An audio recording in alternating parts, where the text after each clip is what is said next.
ঘোষ প্যালসের এক নিউ এপিসোডে আপনাদের সবাইকে জানাই স্বাগত। কিছু সমস্যা থাকার কারণে গল্প পাঠকের পরিবর্তন করা হয়েছে, তো চলুন সরাসরি চলে যাব গল্পতে। তো আজকে যে গল্পটা আপনাদেরকে বলবো সেটা সুক্তারা 101 পত্রিকা থেকে শ্রী হেমেন্দ্র কুমার রায়ের লেখা গল্প বাড়ি বুড়ো বুট। বাড়িখানি ভারী ভালো লাগলো। চারিদিকে বাগান, যদিও ফুলের গাছের চেয়ে বড় বড় গাছই বেশি। টেনিস খেলার জমি, মাঝে মাঝে শ্বেতপাথরের বেদি, একটি ছোট বাহারি ফোয়ারা, এখানে ওখানে লাল কাকড় বিছানো পথ। বাড়িটি দুতলা, একেবারে হাল ফ্যাশনের না হলেও সেকালে নয়। বাড়ির জানালা বা দেওয়ালে প্রাচীনতার কোনো চিহ্নই নেই। কোথাও ভাট ধরেনি, কোথাও অসত্য বট এসে জোর করে জুড়ে বসেনি। কিন্তু তবুও মনে হলো বাড়িখানি যেন রহস্যময়। ভাবলুম বাড়ির মাথার উপরে ছড়িয়ে উঠে মস্ত মস্ত গাছগুলো নিজেদের জন্য একটি ছায়ার জগৎ সৃষ্টি করেছে বলেই মনে হয়। এখানে এমন রহস্যের আবহাওয়া গড়ে উঠেছে, আমার পক্ষে এও এক আকর্ষণ। আমি রহস্য ভালোবাসি। রহস্যের মধ্যে থাকতে রোমান্সের গন্ধ পেতে আমার বেশ ভালো লাগে। সাঁওতাল পরগনার একটি জায়গায় স্ত্রী ও ছেলে মেয়েদের বায়ু পরিবর্তনের দরকার। ডাক্তারের মতে এই জায়গাটি নাকি অত্যন্ত স্বাস্থ্যকর। তো বন্ধু প্রকাশের সঙ্গে এখানে এসেছি মনের মতো একটি বাড়ি খুঁজে নিতে। আজকে ট্রেনেই কলকাতা ফিরব। একটি বাড়ির সামনে টু লেটের বোর্ড লাগানো ছিল, তো দেখে সেই বাড়িতে গিয়ে খানিকক্ষণ ডাকাডাকির পরে একটি লোক বেরিয়ে এলো। তার চেহারা না মালি না দারবানের মতো দেখতে, না তাকে ভদ্র বা ইতর মতো লাগলো। তার বয়সও 80ও হতে পারে, আবার মনে হলো 100ও হতে পারে। তার মাথায় ধবধবে সাদা এলোমেলো লম্বা চুল, তার কোমরে এমন ভাঙা হাড় যে জিরজিরে। দেহের উপরের অংশ একেবারে দুমড়ে পড়েছে, কিন্তু হাতের লাঠি ঠকঠকিয়ে সে এত তাড়াতাড়ি এগিয়ে এলো যে তার অসম্ভব ক্ষিপ্রতা দেখে বিস্মিত হলো। সে এসে জিজ্ঞেস করলো, আপনারা কি চান? বাড়ির ফটকের উপরে লেখা রয়েছে যে টু লেট, তাই দেখে আমরা বাড়ির ভিতরে আসলাম। আমরা এই বাড়িটা ভাড়া নিতে চাই। লোকটি হঠাৎ মুখ তুলে তাকালো। সে এতক্ষণ মাথা হেট করেছিল বলে তার চোখ দেখতে পায়নি, এখন তার চোখ দেখতে পেলাম। তার চোখ দুটো অস্বাভাবিকভাবে কঠোরগত। প্রথম দেখে মনে হলো তিনি বোঝায় অন্ধ। তারপরে লক্ষ্য করে দেখলাম দুই কোঠরের ভিতর থেকে কি যেন চকচক করছে।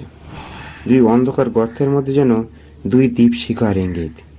লোকটি আবার মুখ নামিয়ে ফেলে থেমে থেমে বলল, বাড়ি ভাড়া নিতে চান? এই বাড়ি ভাড়া নিতে চান? বেশ। বাড়িখানা আমাদের পছন্দ হয়েছে।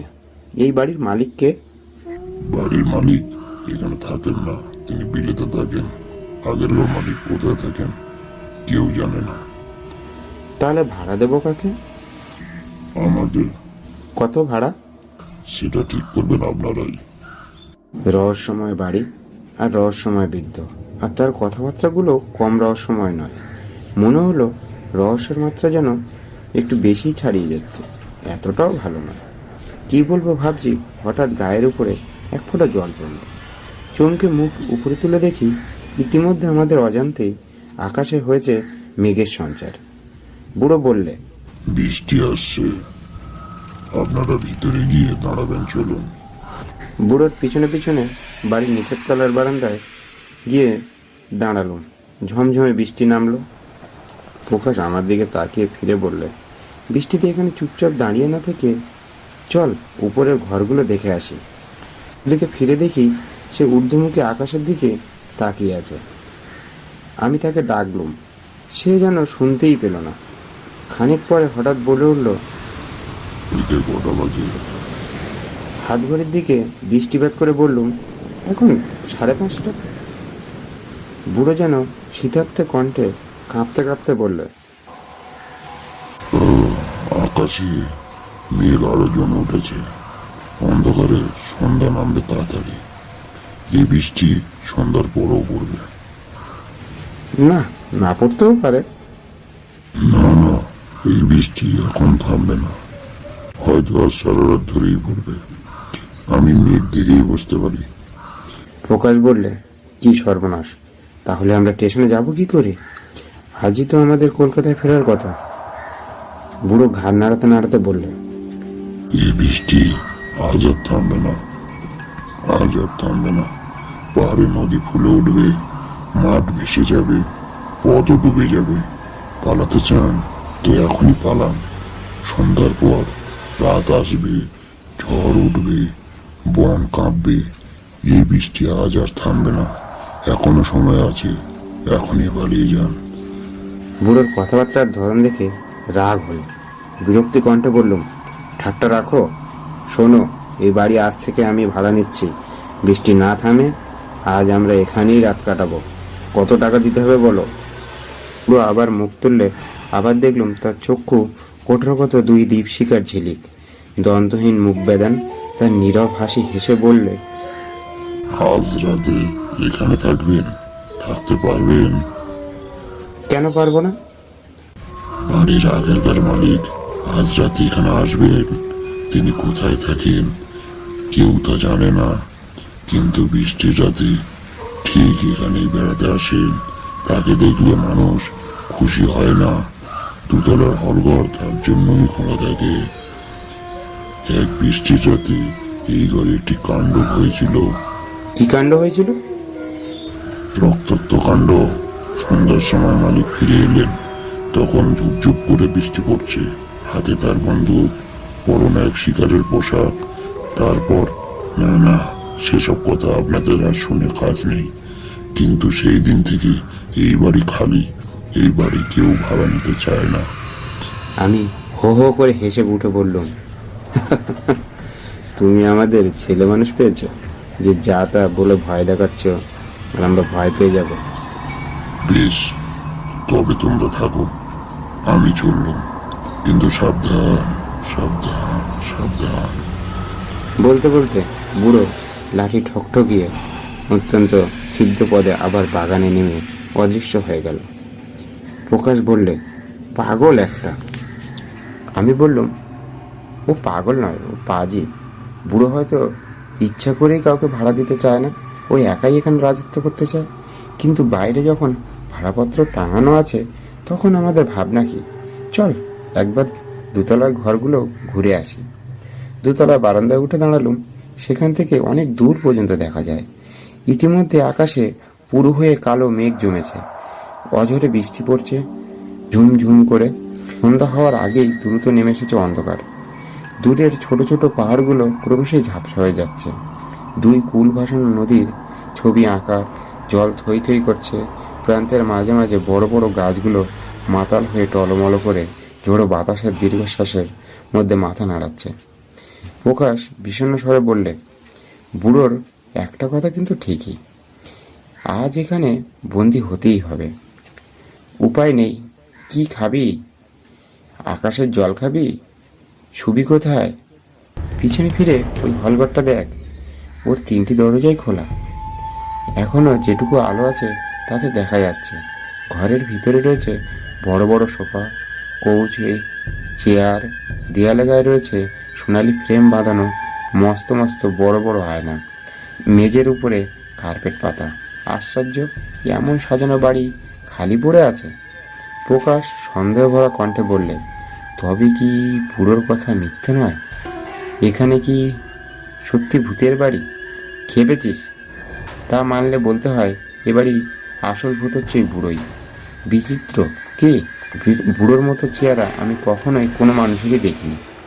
আচম্বিতে কানে এলো এক অপূর্ব সঙ্গীত। হারমোনিয়াম বাজিয়ে গান গাইছে, যেন কোনো মেয়ে রবীন্দ্রসঙ্গীত গাইছে। গলা চমৎকার। সবিষয়ে দুজন স্তব্ধ হয়ে দাঁড়িয়ে খানিকক্ষণ এই গানই শুনলাম। আকাশে বেড়ে উঠল বিদ্যুতের জীবন্ত অগ্নিচিত্র, উন্মত্ত বজ্রের চিৎকার। ঘরের বাইরে কোথাও আর চোখ চলে না। আমি বললুম, এই গান আসছে কোথা থেকে? প্রকাশ বললে, ওই হলঘরের ভিতর থেকেই আসছে। বিদেশে আসছে বলে টর্চ আনতে ভুলিনি। টর্চটা জেলে দুজনই ঘরের ভিতরের দিকে ঢুকলো।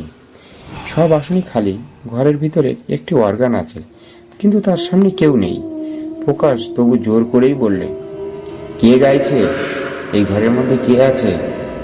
আমি বললাম, অসম্ভব, অন্য কোনো ঘরের থেকে গানটা আসছে। প্রকাশ অস্বস্তি স্বরে বললে, না না, এই ঘরের এখান থেকেই আসছে। এখানে কেউ আছে, কিন্তু আমরা তাকে দেখতে পাচ্ছি না। তার উপস্থিতিটা বেশ অনুভব করতে পারছি। আমার মনে হচ্ছে এই ঘরটি হিমালয়ের কোনো বরফ দিয়ে গড়া। উফ, কি ঠান্ডা! এই মানুষের ঘর নয় বন্ধু, এ মরার ঘর। আমরা তাড়াতাড়ি আবার বাইরে এসে দাঁড়ালাম। প্রকাশের কথা মিথ্যা নয়, ঘরের চেয়ে বাইরেটা বেশ গরম, অথচ ঝোড়ো হাওয়ার সাথে বৃষ্টি পড়ছে বাইরে শীতল ধারায়, কিন্তু তারপরও ঘরের থেকে বাইরেই গরম।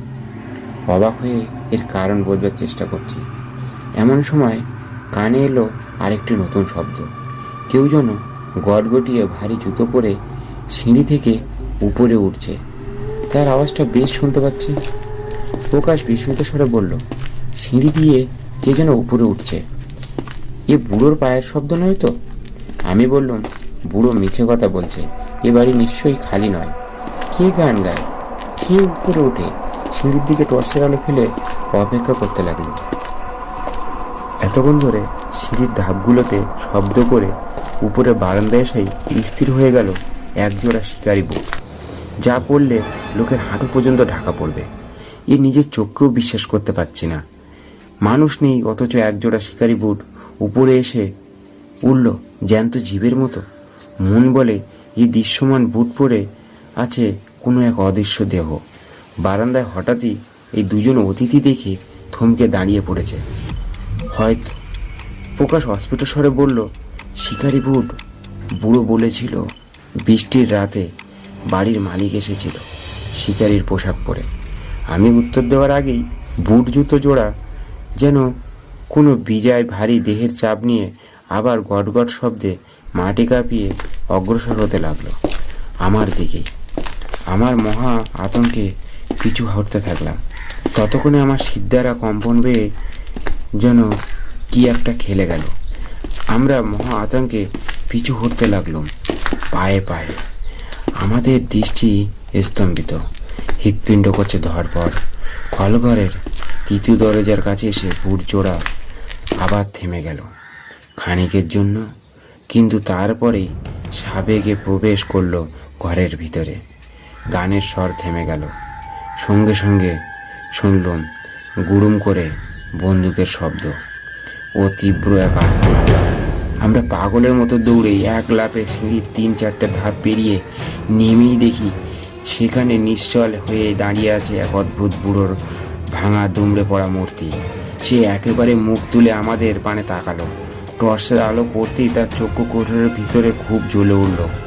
তার দুটো আগুনের মতো কণা খিল করে হেসে বুড়ো ক্ষণ গলায় বলে উঠল, মালিকের সঙ্গে দেখা হলো। মালিক কি বললো? বাড়ি ভাড়া নেবে নাকি?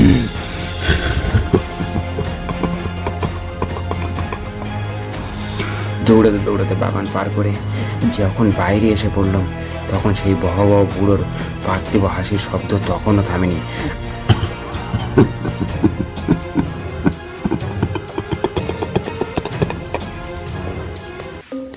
তো বন্ধুরা, আজকের গল্পটি কেমন লাগলো অবশ্যই কমেন্ট করে জানাবেন। আর ভালো লাগলে একটি লাইক করবেন আর সাবস্ক্রাইব করে আমাদের ফ্যামিলির সাথে যোগ দিতে পারেন। দেখা হচ্ছে পরের নেক্সট এপিসোডে। ততক্ষণের জন্য গুড নাইট, ভালো থাকবেন।